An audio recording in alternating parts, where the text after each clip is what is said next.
Welcome to the shed. I'm Syd, Mackie's on the camera, and today we're going to be learning how to wash a bike.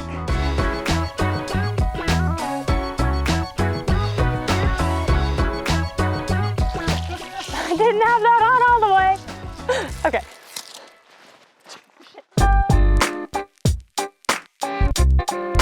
For this task, you will need a hose, preferably with a sprayer, assorted brushes, one of which you are willing to use on your drivetrain, sponge, and 2 drying cloths, a clean one and a drivetrain one, cleaner spray, a bike stand if you so choose, and chain lube. This video is sponsored by Squirt Lubes. We have been working with Squirt Lubes for years. We absolutely love their wax-based chain lube. Third-party testing says that this is one of the most efficient chain lubes on the market. It keeps your chain super clean. You don't get those like turkey track, sprocket, whatever you want to call those. You don't get those with Squirt Lube. In addition to their standard formula, they make an e-bike chain lube, which is for higher rotational forces, and a winterized chain lube, which can withstand lower temperatures. All of Squirt Lube's products are biodegradable, including their foam spray. You don't need to dilute this. It is non-corrosive. So huge thank you to Squirt Lube for sponsoring us and the channel. Everyone we know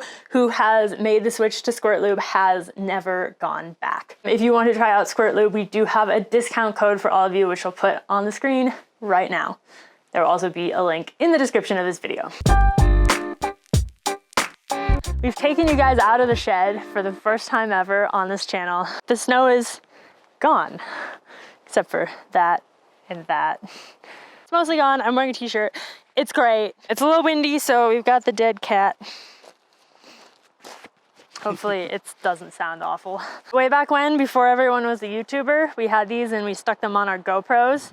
And then we would ride our bikes with, you know, the helmet mounted GoPro with the wind muff on it. And like more than once people were like, did you hit a bird? Like completely seriously. You got a bird, like I think you hit something. Didn't hit a bird, this is a microphone. Why do you want to wash a bike? Why would you ever wash a bike? It's just taking up riding time, valuable riding time. It's easy to get into that mindset if you live in the desert like we do. We don't wash our bikes as much as we maybe could, or as someone who is consistently getting their bike muddy does. However, all of your equipment will last longer and ride better if you are routinely cleaning your bike. Riding in the desert, you don't have to clean your bike every ride, but you do still need to regularly lube your chain, which is part of the cleaning process. And it will get creaky like this one. As you may notice, this bike is not super dirty. It has, however, been sitting for a while with the amount of dirt that it has on it, which is not great. So it's a little on the creaky side of things. So that's why we are washing this bike, even though it doesn't look terrible, all things considered.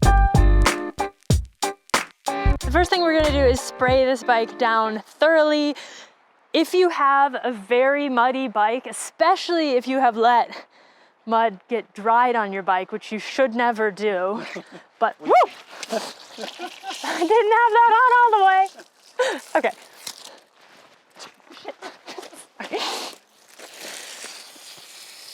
Okay. Okay, I don't know how I'm supposed to talk with this doing this, but if you have, so cold. If you have dried mud on your bike, which you should never let happen, but let's say you did, you're gonna wanna spray it all down and let it sit for like 5 minutes. That will make everything so much easier. This is a terrible sprayer. Our sprayer is not here right now, but this will get the job done. And if it's really muddy and it's like clay mud, we found that you'll spray it down, let it sit for 5 minutes, come back, spray it down again, let it sit for another 5 minutes. You might even want to put your bike cleaner on there and let that sit for a bit, depending on the situation.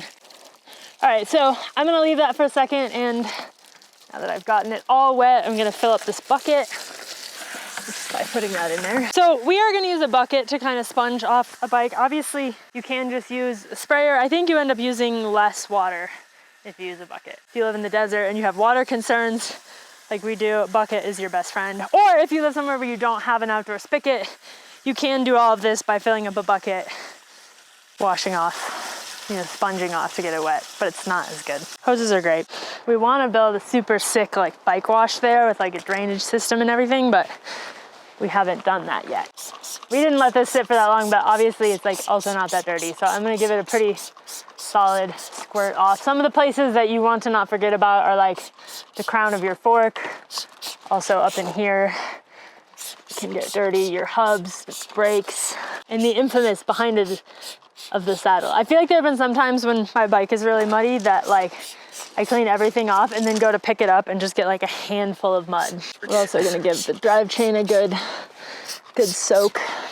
And sometimes you can get a bunch of dirt like stuck in your brakes. So that is not the case right now. If it were, you'd want to take your hose in that rinsing period and kind of spray both directions basically. Handlebars, another popular thing to forget. And it's really annoying when you finish washing your bike and it dries and your handlebars look dirty and you're like, oh man. We like to use a sponge for the frame of the bike. I don't know why particularly, but. Well, you're sure you're never gonna scratch it if you do that. Seems less abrasive than a brush. We definitely have used brushes in extreme dried mud circumstances.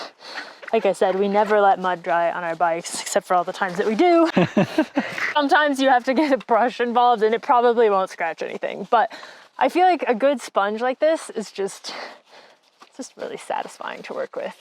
So something I'm really making sure to clean properly is all of the stanchions. This is something that even if you don't have time to wash your bike off, a thing that you can do that is very quick but really could save your suspension is to just wipe off the tops of your fork seals and your stanchions. This prevents you from scratching your stanchions. Your frame can be covered in mud and nothing bad will happen. It just looks bad. I'm not advising that. We're definitely not advising that, but I'm just saying if you have limited time, clean your drivetrain and clean all the seals. That includes your dropper post if you have one, front and rear suspension. As you guys notice, Syd is going to the other side of the bike. That's one of the benefits of using a stand is that it's easy to get to the other side.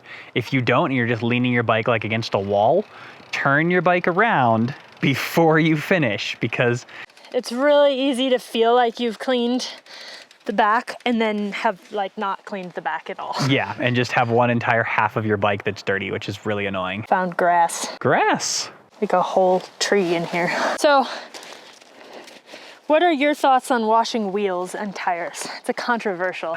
It's true. I don't worry about the tires. Yeah. I mean, if there's mud like caked between your tread, I usually spin the wheel and spray it off. Yeah, which is kind of fun. Wheels, I kind of like to wash the wheels. We typically do use a brush on the wheels. My wheel's already kind of dried. Welcome to washing bikes in the desert. Dries before you.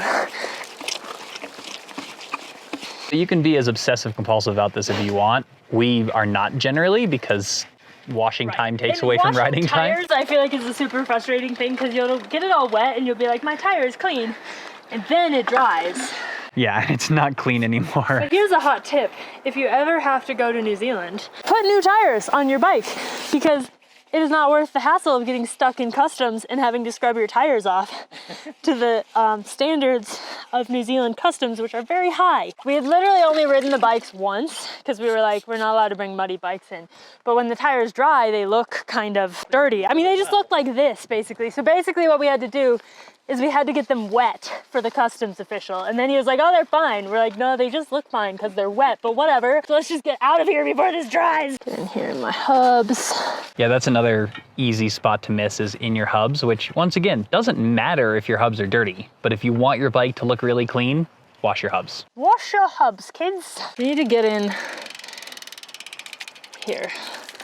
See, we have some smaller brushes, but you don't need a bunch of smaller brushes, and we also don't have them here. It's a long story, but I would employ one of them to get this spot, which is kind of hard to get to. If you stick the thing in there and then spin the pedals while you keep it in there, or you can like stick it through. Yeah, there you go. A lot of people think that you can't wash a bike with a pressure washer. I feel like we see that all the time. I feel like it's not quite as set in stone as that. We don't personally do it, but we also don't live somewhere with a lot of mud. We spent some time in Scotland and everyone there owns a pressure washer and pressure washes their bike because it's better than mud.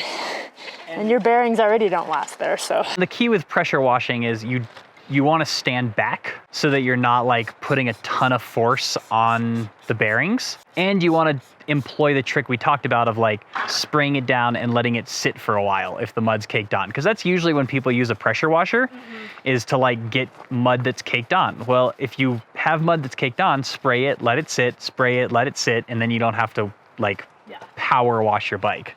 I would say unless you live somewhere with like incredible mud, don't pressure wash your bike. Yeah. If you live somewhere with a lot of mud, like, I'm not gonna tell you what to do. So you guys can see Syd is getting the chain ring, both the outside and the inside. And the inside, the way to do it is like stick the brush behind it and then just backpedal. And it'll get that part off for you. You know, they make all sorts of fancy like chain cleaning devices.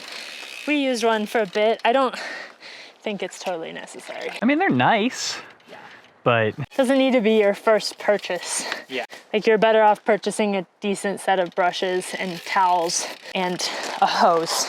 If you don't have a hose, that's step one. And then I kind of just get on, there's a lot of soap on the cassette, get on the cassette and... The other thing you can do is just hold the brush on it and backpedal. That's my favorite way of doing it.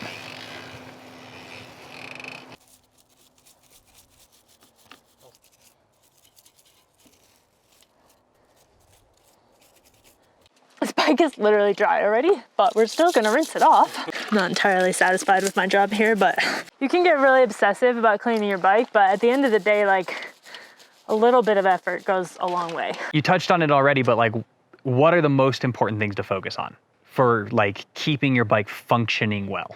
Drivetrain, keeping your drivetrain clean.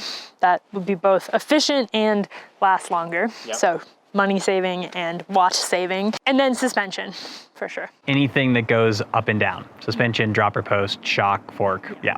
And then I would also say, like, not letting large amounts of mud dry on your bike will just save you a lot of time and hassle. And like brakes as well, I guess, are the other one, because if you have a lot of grit in there, it's rubbing on your rotors, it's making noises, like, you don't want that. And then I would say beyond that, just a rinse, soap, rinse cycle. And then drying, which we're gonna get to in a second.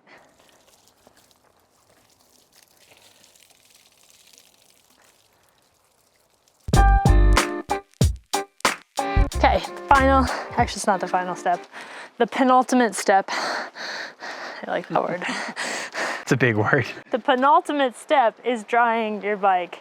And I would say if you're gonna skip any steps, don't skip drying your bike. Wouldn't you agree? Well, once again, there are certain things that are important to dry. Fork seals again. Yeah, like all your suspension stanchions and seals and your drivetrain. And besides that, like, sure, it's great if you dry the rest of your bike, but it's probably gonna dry itself and it's probably not gonna rust because, you know, it's probably aluminum or carbon. The other thing I would say is if you have one of those bikes that has a hole somewhere in the frame that likes to fill up with water, you should do the bounce test. I feel like this is how you like celebrate being done cleaning your bike. It's like so satisfying.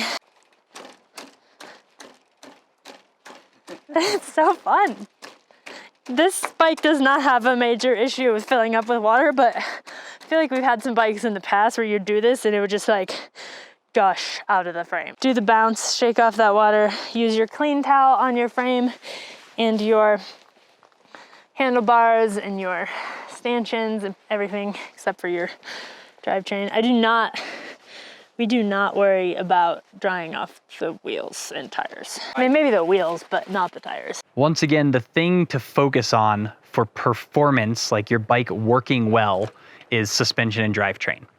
Everything else just makes your bike look clean. Which is nice. Well, and if you just spend the time to wash it, you kind of want it to look clean. And then sometimes there's just like bits stuck to stuff. I don't know why that didn't come off with all the spraying, but it's gone now. One thing you can do if you have an air compressor is use this to kind of blow some of the water out of these little hard to get spots. You can use that on, you know, your handlebars or on your brakes or your derailleur. This I think is especially good if you're washing your bike in the winter because you really don't want even the teeniest little bit of water in there to like freeze. Pedals is the other place. Next we're gonna dry off our drivetrain.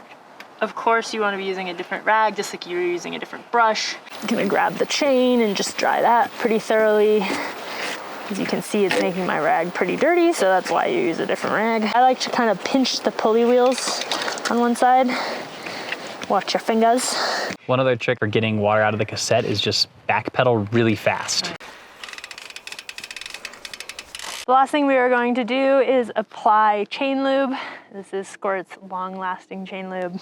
If possible, you always want to put your chain lube on after you clean your bike. And dry your drivetrain. Yeah, because then it has time to soak in and like, it's just a lot better than doing it right before your ride. And then should I shift through the gears, or is that like not necessary? Not necessary. Okay, sometimes I like to do that because it sort of just connotates the end. Well, it is not a bad time to check and make sure that your bike is shifting properly. Well, I think she looks good. It's maybe not my best bike wash ever, but it's pretty clean. And this is how to wash a bike in 1 minute. First step is to rinse your bike. If you have dirt that's dried on, after rinsing you'll want to let it sit for a couple minutes. Repeat as necessary until the dirt goes back to being mud. Now spray bike cleaner on your bike, then wash with a sponge or soft brush. Use a different brush for the drivetrain to avoid getting chain lube on the rest of your bike. If you're short on time, focus on the drivetrain and fork, shock, and dropper post. If you want to make your bike look super clean, make sure to get the bottom of your seat, back of your fork crown, bottom of steer tube, handlebars, rims, and hubs, as these are spots that are often forgotten. Oh, and don't forget to wash the other side too. Rinse completely, then bounce the bike a couple of times to get the majority of the water off. Now dry everything but the drivetrain with a non-greasy rag and the drivetrain with your drivetrain rag. If you have an air compressor, you can use it to spray water out of the brakes, levers, shifters, derailleur, and pedals. Now lube your chain and you're done.